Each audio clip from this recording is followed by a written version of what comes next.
It's time to make a module for tomorrow night's playtest. I'm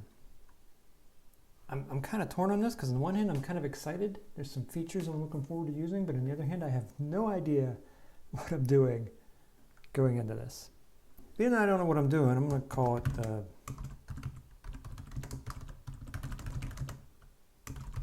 I don't know, stupid names.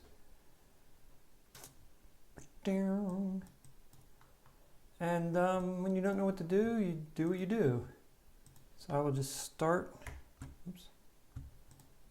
by making a spawning room. Oops. If I can just remember something for more than 3 seconds.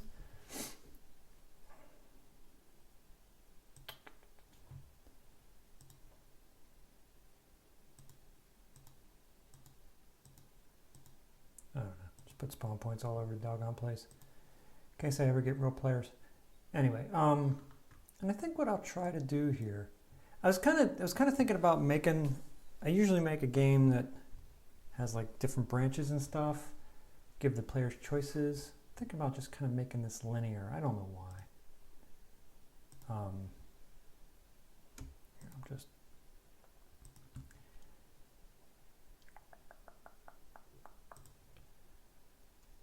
But right off the bat, whoops. What did I do? Right off the bat, we're going to use this new thing called curtains.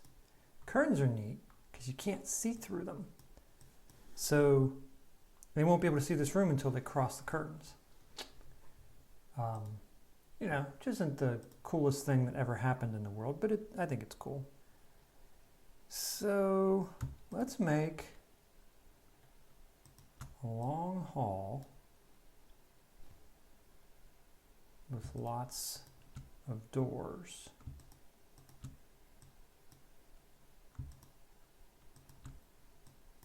And we'll put curtains in all the doors so they won't know what's in there until they go through the curtains.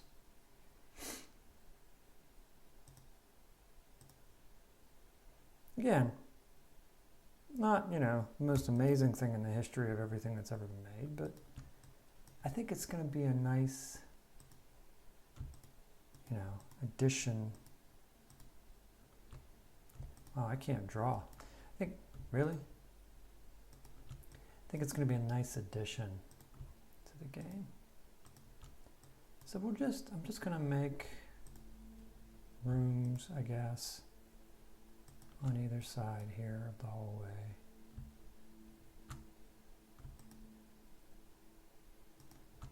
What I can do is put some GM walls in place. Put some extra monsters in the middle there.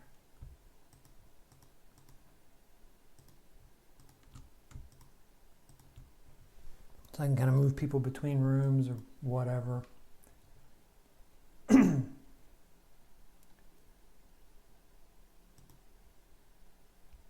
going to put some big guys in here because my players seem to be getting pretty darn strong. And it seems like if I don't put some serious muscle in these rooms, there's nothing for them to do. I mean, it's just too easy.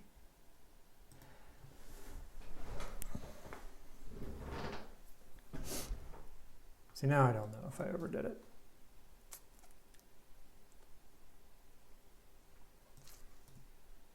Anyway, I had this idea, this other idea. So it's 3 encounters there.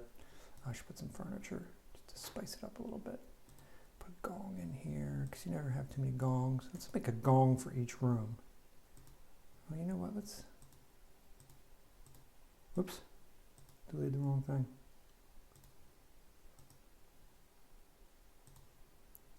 It's like a doorbell. So a gong for that room, and a gong for that room, and a gong for that room. Just ring the bell for service, right? Each room gets a table.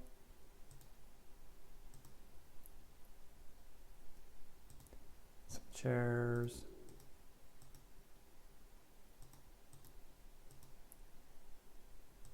This room has a chair. This is just color. This doesn't affect the gameplay at all, really. Now here's where my new idea comes in. I was thinking about trying to take advantage of, you know, the way these new things are.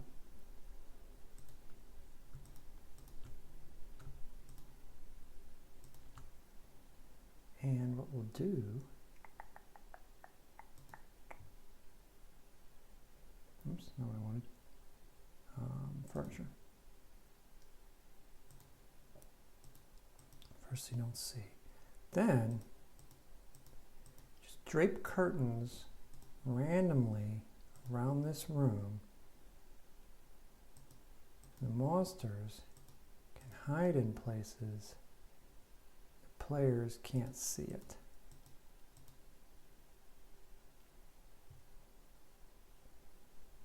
And the neat thing about the curtains is, since you can just walk right through them, they don't impede movement at all. So I can put them anywhere.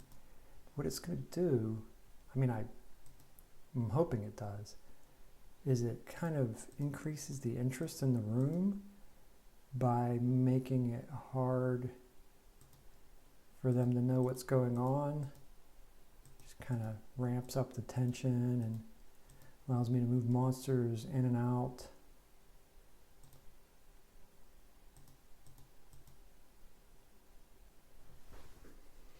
Ended up looking like a pattern there. You know, I wonder, can I place, apparently I can place furniture on top of furniture. Does it work when I delete it? Deleted both of them, which I guess makes sense. Anyway,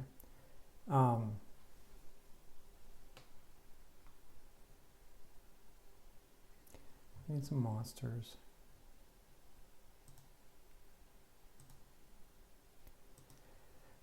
It has been pointed out by my testers / players that I'm going to need more mobs because they've leveled up a little bit, and these guys are like the strongest I've got, and they've leveled up enough that these guys aren't really that threatening anymore. I think 4 of them should be sufficient, but I'll tell you what I'm going to do. I'm going to put some GM walls in case I decide during play that I want to sneak them out of the room. In fact,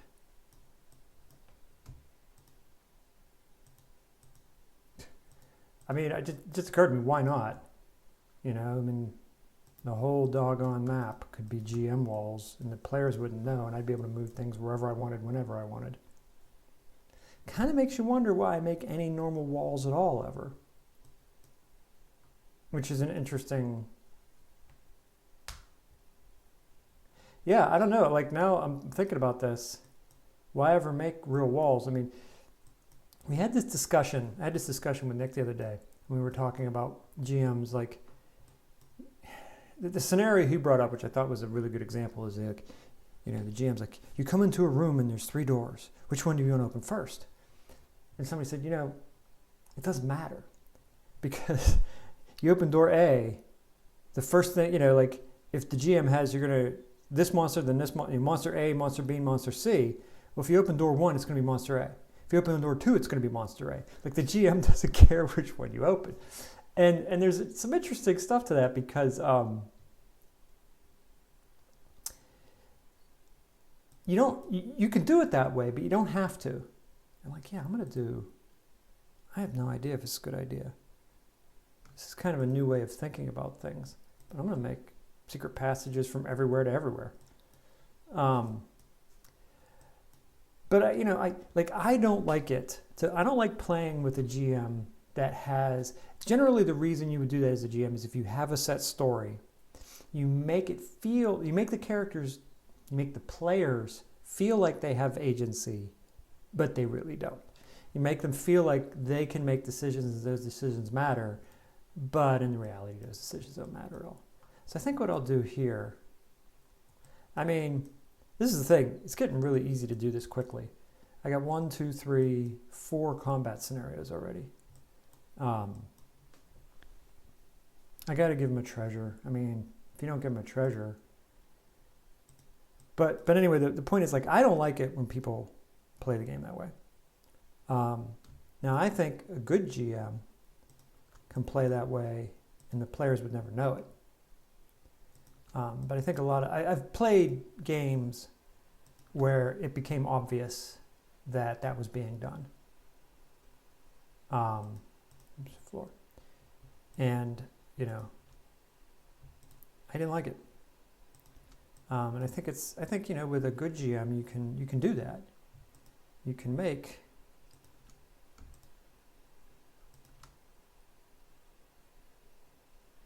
I don't know. I think I'll put curtains in these too.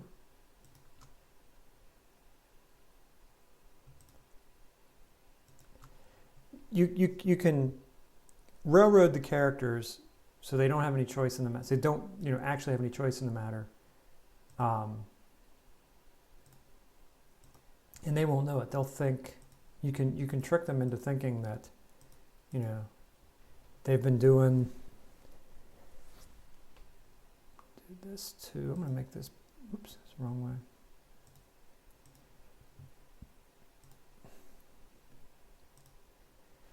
You can take character or players and you can make them feel like they've had agency all along. Without, you know, you have this set scenario, this set sequence of events that are happen, and, you know, you don't deviate from it. But at the same time, let's give them more than one treasure just so they feel, I don't know, whatever you feel when you get more than one treasure. The point I'm making, it's funny because when I try to talk and I'm trying to make the map at the same time, I'm going to do this just so there's less data for the game to keep track of. Really probably doesn't matter much. I'm kind of anal retentive. Like, can't have map squares that don't serve a purpose, you know, which in reality almost certainly makes zero difference. So I think the thing is like having, I don't know, I'd be really curious. I've played games both with GMs where we did something unexpected and the GM didn't know how to deal with it. I've also played games where it was obvious that we as the players didn't actually have any choice in what was going to happen. No matter what we did, the game was going to play out the same way no matter what actions we took. There was no real threat of losing. We weren't going to do anything novel, you know, that sort of thing. So I think in both cases, I don't think either case is like an amateur or an expert way to GM. Because if you think, well, you know, I don't want to be in a situation where I don't know what to do, so I'm going to give the players 3 doors, and whichever door they choose is going to go the place where I want it to go, no matter what, you know. But unless you're a really good GM, it becomes obvious that that's what you did. So it doesn't go very well. Meanwhile, if you go, well, I'm gonna give them a basic scenario and give them all the choices and all the freedoms, and I'll just have to wing it. Well, the problem is if you're not a very good GM there, you're going to get stuck not knowing what to do, and it's also going to be obvious that you're not a good GM. So, you know, I think maybe if you give the players like a linear, like if you're you know, starting out as a game master, I'm doing way more pontificating about the nature of game mastering than I am actually building dungeons. I'm debating whether or not I want to put more guys in here or not. And I think the answer is the same answer that I keep using over and over again is you put the monsters in here, and I'm drawing floors just so it'll be easy to see them. It doesn't really matter because the players will never get to this part, so they'll never see this part. But I think the answer is you put the guys in here and you either use them or you don't based on how the game is going.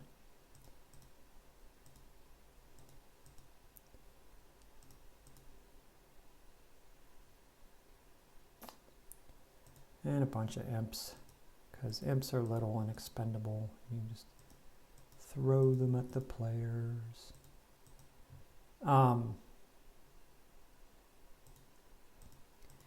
Anyway, I think probably the best approach to the whole thing is to,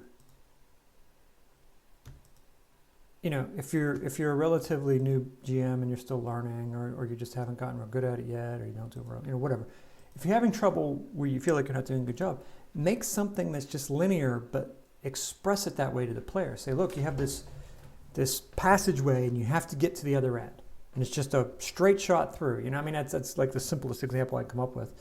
But you know, basically just own up to the fact that it's linear. And that way you're not trying to trick them, so they don't feel like you did a bad job. And you make it impossible or very difficult for them to go off story. And there's a reason why they can't go off story. So it makes it possible for you to GM it well. At the same time, it makes it possible, it makes it difficult for you to screw it up to the point where they know you're just using hacks to try to get around. So this is, I think, by far the strangest map I've ever made. But let's like think this through. So they're going to spawn here, and they're going to be like, oh my gosh, the curtains. You come through the curtains, and they're going to see the hall with the gongs. And none of this makes any sense, but I'm okay with that.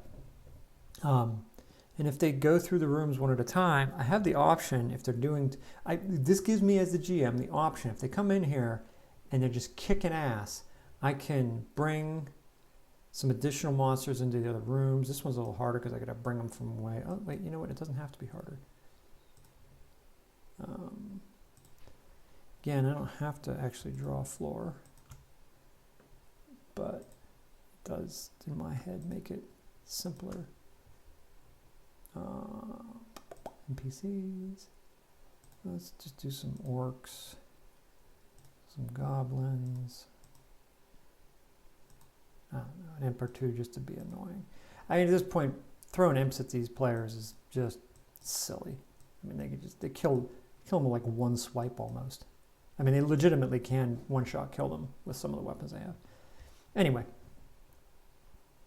Okay, so they can come into here, they can fight, and then based on how it goes, I can stack these other rooms with more or less. I could potentially have these, say that these monsters heard them and came in to join the fight. You know, so I can kind of adjust on the fly there. So I can do that with all three of these rooms. And then they come in here, and this is where it'll be interesting to see what happens, because I can have my bad guys sneak around and they won't be able to see where they went in a lot of cases. So I could actually even make it so they're not even sure how many there are. So this could be really interesting and fun. And then I'll probably move some bad guys into each of these rooms. I mean, it depends. If they come out of this and they're like mostly dead, I may not really move some guys in. But then they'll have 2 treasures. So that'll be a nice reward. Yeah, I'm not even sure when I'm tired. Yeah, I mean, I think for, you know, I should probably between now and tomorrow try to come up with a better scenario for this. You know, like why they're here and whatever. I need a story. I don't know. I've been having trouble coming up with story. You know, in the end, the stories are pretty much, you know, this is a monster hideout and you're clearing it. A neater story would be neater. So, I don't know. But I think that's it for this evening. I mean, that went really fast. And, you know, didn't even get time. It took me 20 minutes to make this thing. The time that it takes to make a good dungeon or story or whatever you want to call it is not being, I don't feel like it's being hindered by the tool. I feel like the tool is making it very easy to turn even basic concepts into an actual map. And if you had a more concrete concept, I think it would be very fast to make a map too. The time that it really takes is, if I wanted to do this right, I'd have to come up with a story and some dialogue and some explanations for where they are and why they're here and that sort of thing. And that would take time. And I keep thinking, is there a way that I can make the game engine support that more? And I don't know. So anyway, I'm going to be done for this evening. So I'm going to sign off.